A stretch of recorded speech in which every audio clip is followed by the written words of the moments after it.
Want to quickly find a note in Obsidian without digging through all your folders? The built-in search can help you find notes, words, and phrases across your entire vault.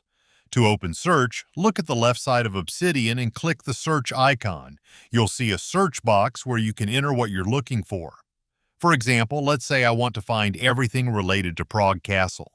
I'll type that into the search box and Obsidian will show me the notes where that text appears.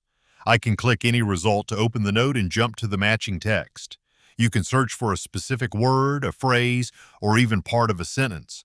This becomes especially useful when you have a larger vault and don't remember exactly where you saved something.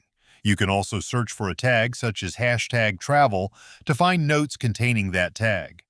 And if you're looking for something very specific, Obsidian Search supports more advanced search options.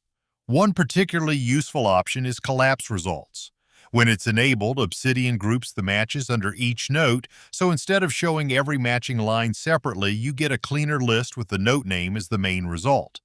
If you turn it off, you can see the individual matching lines inside each note, which can be useful when you want to see exactly where the search term appears.